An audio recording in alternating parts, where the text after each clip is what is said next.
Instead of making the ship faster, how about installing some seatbelts? Seatbelts are dead weight. I feel the need for speed. Yes, but I feel the nafety for safety. Oh, fuff.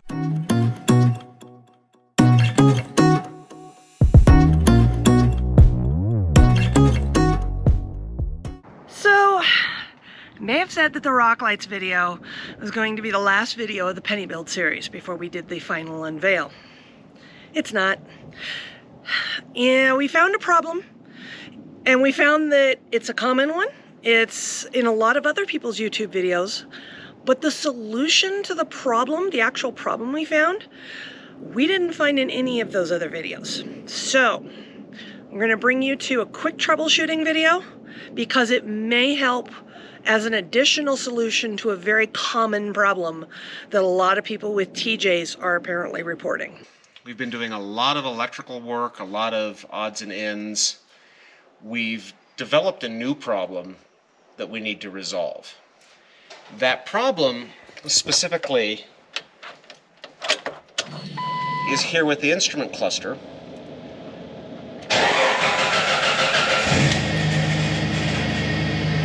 In that all of the instruments are dead.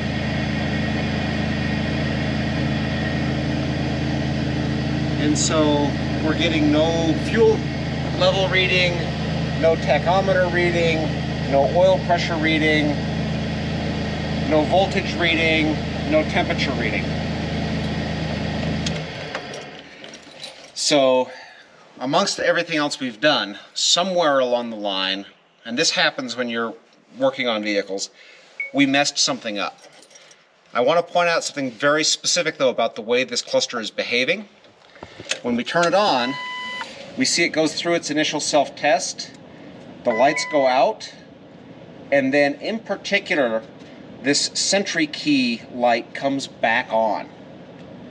I believe that to be fairly important in terms of how we're chasing this, because it tells us something about what's going on with the vehicle. And there's other videos out there that also reference the odometer not working. And mine obviously is. Yep. Now, there is also a cluster diagnostic. So at the key off, press and hold the odometer button, turn the cluster on, and we see it go through its diagnostic mode. It lit up all of the things, and it starts telling us about what's going on. And it will proceed to go through and cycle each of the lights that are controlled via the ECU on and off. And so we see the clusters going through its diagnostic cycle. And eventually we should see each of the gauges go through a sweep.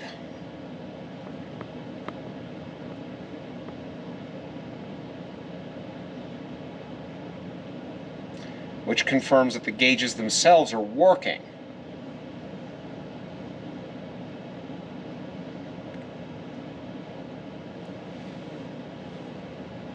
No, it's over here on the temperature gauge. Oh yeah, it is. Now it's doing the tachometer.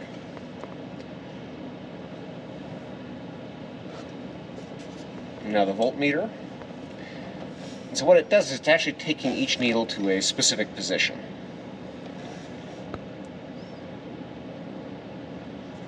Now doing the oil pressure. And then the gauge returns to, cluster returns to normal function when it's all said and done.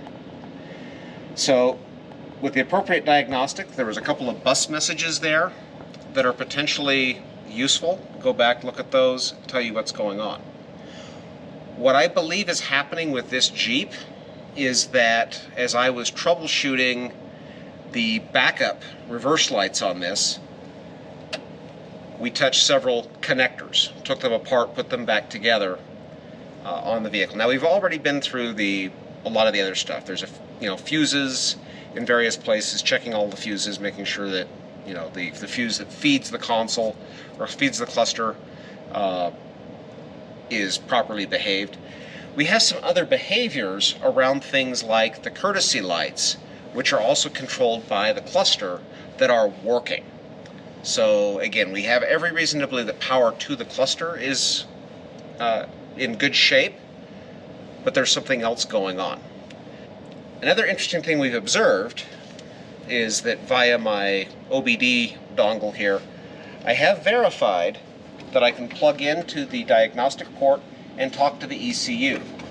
So I can see the engine speed information, I can see fuel gauge information, I can see oil pressure information via the OBD port. So I can talk to the ECU and get that information.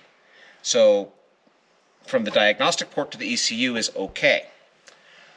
That to me suggests that my problem is not under the hood and any of the connectors that are there, much more likely to be in the connectors and wiring that I disturbed here. So that's where we're going with this. Most notably, there are 3 large connectors down here in the kick panel. And you can see one of them here, another one just behind it, and another one up above. So we're going to start looking at these. The possibility that I didn't get one of these fully reconnected or something else has gone wrong. First thing I'm looking at is this connector itself looks fully closed.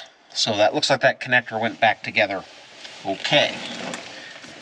However, this connector, as I'm looking at it closely, you look at it right here, where my thumb is, does not look fully closed. So we're going to go ahead and take that connector apart, inspect it, put it back together, and then as a troubleshooting, make one change, check, then move on to the next. We're going to take that connector apart, put it back together, we'll come back and cycle the cluster again and see if our problem has been corrected.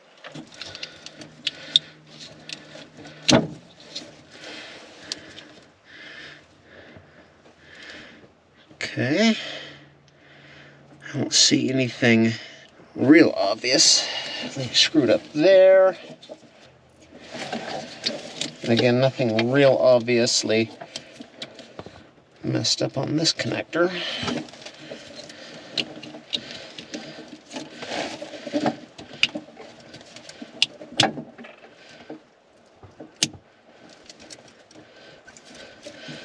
That sure felt like it clicked. Okay. Well, we've taken it apart, put it back together. It feels like the connector's solid, so let's try this again.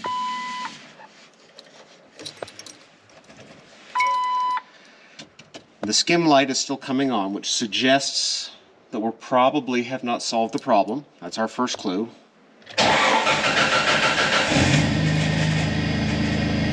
And still dead gauges. So we'll move on to the next connector. Okay. Next connector has been opened.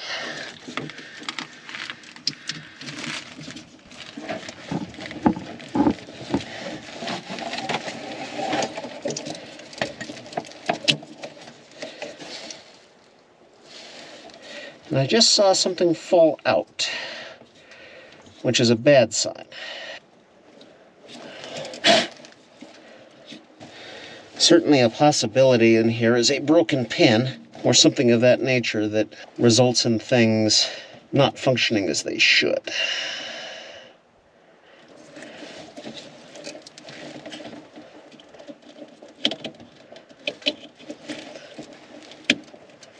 Okay.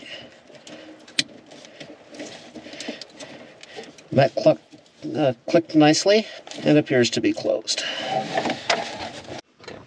So I'm looking here at the floor to see if I can see what fell out of that connector. I am not seeing anything that inherently looks like a broken pin. Of course, a clean Jeep without a lot of dirt on the floor would make that easier. And let's try again.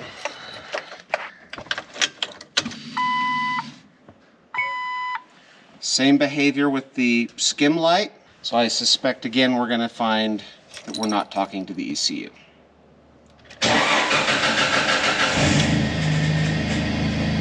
Okay. Same behavior, so that wasn't it. This is our third connector. Again, at a glance, everything looks like it should. And the connector goes back together and clicks nicely. And this is checking the third connector. Again, we've still got the same behavior. And again, no instrument readings. So those were my 3 easy connectors that seemed like likely candidates. So now we go a little bit deeper with our diagnostic. 2 hours later. Okay. Reworked the connectors down here in the kick panel again.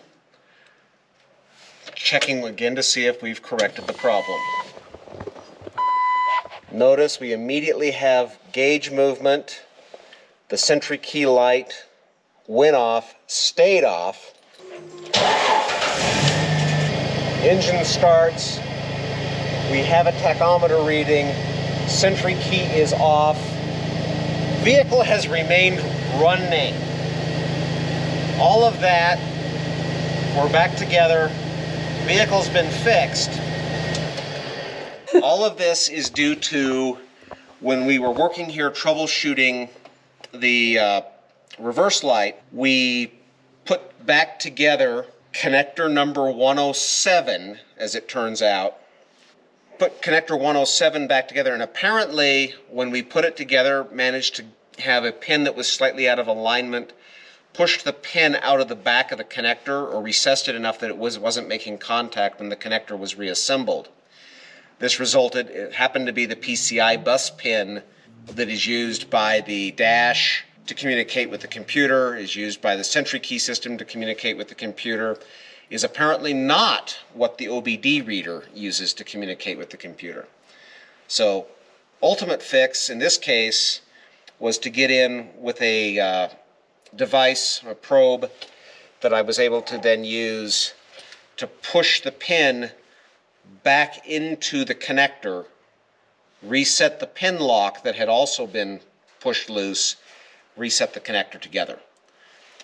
Vehicle is now, other than needing some reassembly, back up, running, functional, and happy again.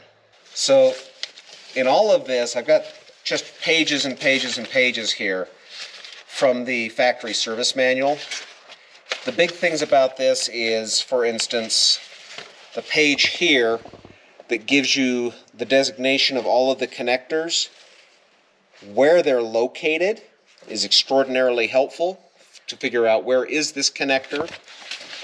It also has all of the connectors and the pinouts associated with those connectors, so it becomes possible to start looking at it and saying, where is it? Which wire in this connector am I looking for? Some of them are a little bit more detailed than others in terms of what the actual function as well as the wire code is.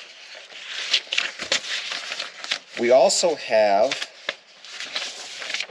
wiring diagrams. And again, in this case, the wiring diagram that's really useful to us is to know that you've got your PCM here, the dash here, the data link connector in this case, and notations on each connector that it goes through and which position this wire is in that connector. So this allows me to look at it and say that I know at the powertrain control module, pin 30 on connector 3 is my bus in question. It comes off to connector 107, which is one of these connectors down here under our kick panel. There is a splice associated with the airbag module.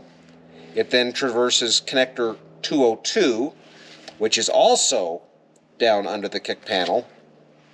There's another splice. It then proceeds up to the dash and also to the data link connector. This is your OBD port. So yeah, this information to help troubleshoot where the break in the wiring was is absolutely invaluable. And overall, start to finish, this took us about 3 hours from the time we came out. Including all of the troubleshooting. Yeah. And again, the big clue for us on this whole thing, we were messing with these connectors down here in the kick panel when we were working on the reverse light, troubleshooting the reverse lights. And it was while we were doing that was the first time we noticed the Sentry key notification on the dash. So troubleshooting whatever thing you were messing with last is probably where your problem was introduced. All right, let's get her put back together and get some fuel in her. I want to go wheeling tomorrow. I was going to say, now we got to get it put back together so we can go wheeling tomorrow. Putting this back together, normally on a TJ you just be able to take this trim panel, pop it out, be out of the way. On this one, because of the Genright cage, we actually don't have the ability to remove this trim panel from the vehicle. So we're opening up some access holes, access slots, to be able to get to these screws, both to be able to put them in more easily this time, as well as to facilitate the next time we need to service the dash, so that we'll actually be able to get access to these more easily with a screwdriver rather than with a wrench. This is just a case of pick your favorite tool for removing some plastic. So this is still not going to necessarily be fun to get access to, but now I can put my finger on top of all of these to actually do something like get a screw started.